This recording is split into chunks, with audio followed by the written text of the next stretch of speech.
Welcome back to the Cossy channel. My name is Cossy. Welcome back to a brand new video. We have some big news. Arsenal are having two major departures this summer. One is Thomas Partey, who has been confirmed by Fabrizio Romano. He will be leaving Arsenal this summer. Contract talks have been stalling, and at the moment, he's likely to leave rather than stay. The second departure is Mikel Arteta's assistant, Carlos Cuesta. He will be leaving Arsenal and joining Parma as head coach. He will be starting that role next season. And also we'll be talking about that Lewis Skelly's contract. He signed a new deal with Arsenal, which puts him among the most paid teenagers in the world right about now. Hit the like button, subscribe to the channel as well. Arsenal looking at a couple of replacements for Thomas Partey. Morgan Gibbs-White at Nottingham Forest is a name that Arsenal have mentioned. Eberechi Eze and the likes of Morgan Rogers have all been appreciated by the Arsenal scouting network. But Thomas Partey, one of the players that could leave Arsenal concretely this summer. And the big questions are for me, was this already happening with the signing of Martin Zubimendi? Is that why Mikel Arteta and the likes of Jason Ato signed Martin Zubimendi in a hurry in January, despite the fact that the club needed attacking options? And also, what do we do? I mean, if Arsenal are really losing Thomas Partey, and we have not spent much of the time convincing him to stay, we've not signed a centre forward, we don't have a left winger, Nico Williams has snapped us and gone to Barcelona, what are we actually doing in this month? Like, literally, in May, April, and March, Arsenal were leading the transfer races for a couple of players. We were on track, and we were, on trajectory for a very good window. But now, with Partey leaving, and then Carlos Cuesta, and then Nico Williams going to Barcelona, and then like the likes of Brand Bremer that we like are also going to Manchester United. What is going on? Why is this window turning against us? But let's start off with that story. And Thomas Partey, Fabrizio Romano has just confirmed today in the last few hours that Thomas Partey's contract talks with Arsenal have actually stalled. Now, the important word here is stalled and not yet broken down. But in his YouTube episode, then Fabrizio has said that Partey is one of the players that can leave Arsenal for sure this summer. Those are two very different reports from the same account. And we know Fabrizio is a very reliable guy. When he says something's happening, most cases it is happening. So first and foremost, Arsenal have been in talks with Partey for quite some time. Ever since Andrea Bata was appointed, Mikel Arteta gave us an update, and he said we want Thomas Partey to stay. He's an important player, and this season he's played a lot of minutes for us, so we'd love to keep him. And Andrea Bata right away jumped onto the task of making sure that we keep Thomas Partey. New contract talks started with the hope that Partey would actually want to stay and Arsenal would want to keep him. And it was positive on either end. Arsenal wanted to keep Thomas Partey and Partey wanted to stay as well. But there was a catch. Arsenal were willing to keep Thomas Partey on new terms, right? They wanted him to take a pay cut or at least earn a little bit less than what he was earning at the moment. They also wanted to give him 1 year plus another year in option. So it was 1 year guaranteed with another year coming as an option if he actually does well. And there were questions already on whether Thomas Partey's camp and management were actually going to agree to this, because they thought Arsenal was kind of belittling Thomas Partey. They were feeling that Partey, with all the service he's given to Arsenal are not showing him the respect that he actually deserves. And, negotiations actually continued, and they went on and they went on and they went on until today, when it has been reported that Thomas Partey is now looking at other options, as it is more likely that he leaves Arsenal this summer rather than not. Now, for me, this is kind of a big blow, because if you're Mikel Arteta, I remember the enthusiasm with which Mikel Arteta was speaking in the summer, and he was saying, listen, we want a big summer. We're going to have a big summer. We're going to have a very interesting and a big window. We're looking at a left winger. We're looking to add more goals and creativity. We also want to keep Thomas Partey. There was a lot of life in this manager. There's a lot of anticipation. And his last remarks about the window, if you still remember, after Arsenal playing Did we play Brentford on the last day? Did we play? Who did we play? Was it Brentford? Was it Southampton? I don't remember. But his last words, I think it was Southampton. His last words on the window were, "I am going to go out there, enjoy the summer, enjoy the sunshine, and then we hope that management and everyone on top on the board actually does their job." Their job is to sign a centre forward, keep Thomas Partey, and sign a left winger, and then we maybe get a backup goalkeeper. That is the easiest Arsenal have had to do ever since we started on this 5-phase thing. Because phase 1, sell and buy. Phase 2, clear out and buy. Phase 3, the difficulty patches, and then the important buys. Then phase 4, which was last summer, we literally did nothing.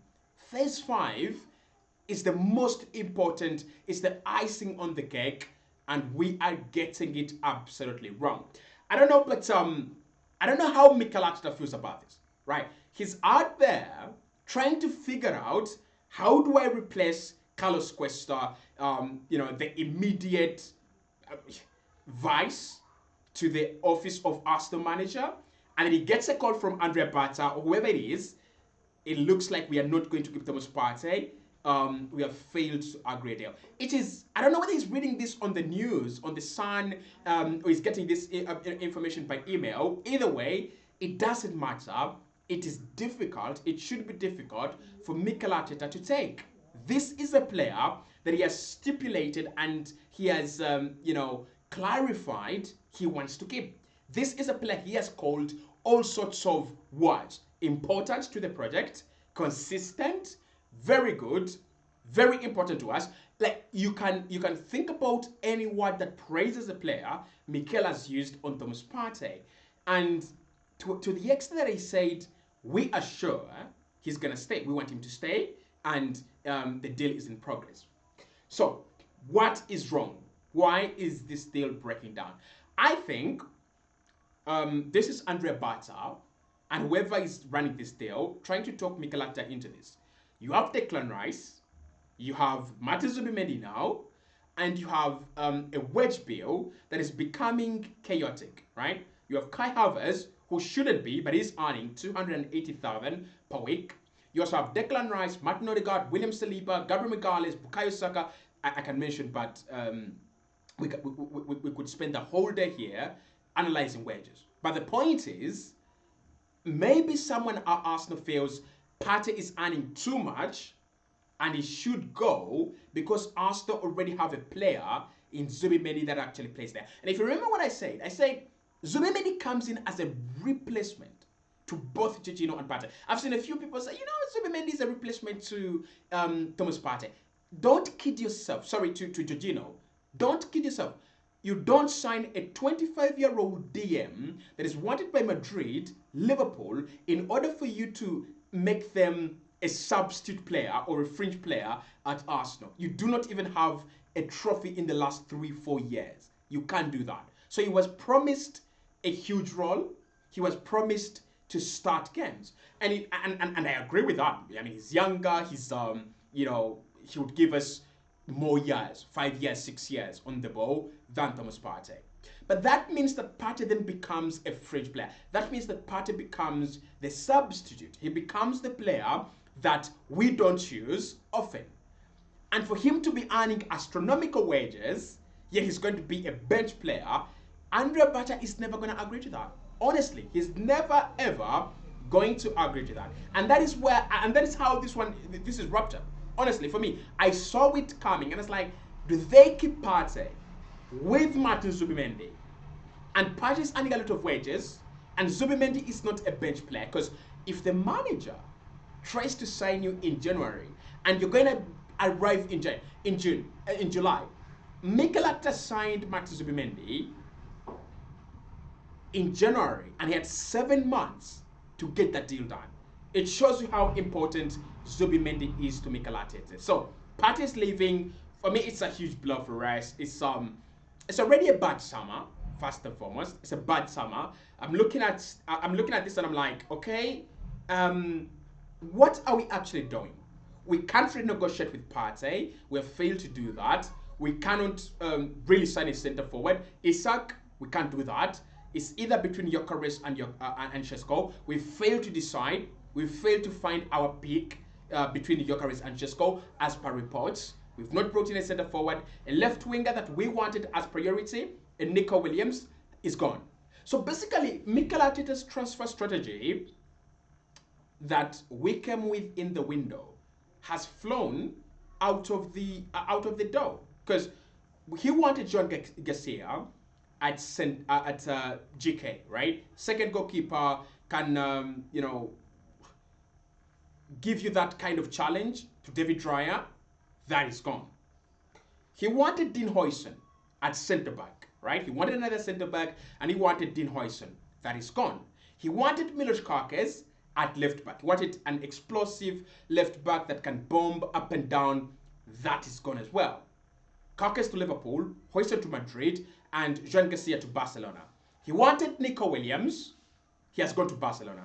He wanted Partey to stay, right? That's number 5. And Partey is on his way out. So, are we really like... Because I am convinced this was our plan, because these are the players and these are the deals we tried to do last summer. And I'm convinced that they are the same players that we tried to sign again this summer. Why is it that we have tried to sign the same deals, do the same deals for 2 consecutive years, and we are failing? Even with the arrival of Andrea Bata, players are still, turning us down. Deals are still becoming very hard to do. We're not doing any deals early in June. We were told that Mikel Arteta wants early deals, and Andrea Bata wanted early deals. No early deal has been done apart from Martin Zubimendi and maybe Kepa. If you believe, I believe that Kepa is done. So Partey is leaving. That's a massive blow. But Mikel Arteta is even going to suffer a bigger blow, because with Partey, you bring in Martin Zubimendi, Declan Rice is there, and maybe you get things rolling. But our vice manager or vice coach, or what you'd call an assistant coach, Carlos Cuesta, is leaving Arsenal to join Parma as a head coach. And if you're Mikel Arteta right now, I don't know what he's going through. I don't know what he's going through. I know he's informed about this, but this is big. This is absolutely huge. These are the people that Mikel started with while building this project. If you remember, the first major signing for Mikel Arteta was Thomas Partey. But among the people that he actually came with, among the people that have been challenging him and giving him advice and trying to push him to become a better manager, is Carlos Cuesta. He's now gone, a member of the Arsenal coaching staff that has been really liked by the players and also very much respected, right? Among a few names that we are hearing is Carlos Santi Cazorla, ex-Arsenal player. I'm not saying he's coming in as assistant coach, but he's one of the players, the Arsenal, one of the officials that Mikel Arteta is considering to come in and do the job as a replacement for Carlos Cuesta. Thomas Rosicky is another, but I think Thomas Rosicky is now a sporting director. So I don't think Thomas Rosicky really comes in and becomes assistant coach. And then I've seen something about Haynes as well. But I mean, it's gonna be a lot of talk on who comes in. But let's wait and see until it's confirmed. I will keep you updated. Finally, Lewis Skelly is an Arsenal player on a long-term deal. He signed a new deal, which makes him one of the most paid players at Arsenal. Sorry, one of the most paid young players in Europe, right? So that tells you everything you know about that Arsenal deal. His mother has been key, and also Mikel Arteta has been very key. I don't know where his future lies. He's played at left back a lot last season, but we know he's a midfielder. We know that he's, if you asked him, are you a defender or a midfielder? He's actually more of a midfielder than a defender. And actually, a few people have been talking about Thomas Partey replacements, and there have been suggestions that why don't we let Declan Rice, Zubimendi, and Lewis Skelly actually replace Thomas Partey naturally, and then we go for a more attacking option going forward. And it makes sense. If Arsenal signed a defensive midfielder right now, it kind of feels like a full house, right? You have Rice, Skelly, Zubi, who can also do that. We have about 4 players that can actually do that. So why don't we just go for an attacking option like Morgan Rogers, like Morgan Gibbs White, like and Eberechi Eze, something like that. And then let Lewis Skelly maybe develop as a midfielder, or just allow him to tack into midfield from left back, and everything will be absolutely all right. But at least that is the deal we've got done. Saka will stay on a long-term deal. Skelly will stay on a long-term deal. Gabriel Magalhaes also signed on a long-term deal. So we're waiting for the confirmation of the William Saliba deal and then a few other deals. But at the moment, it's departures. It's departures and contract extension.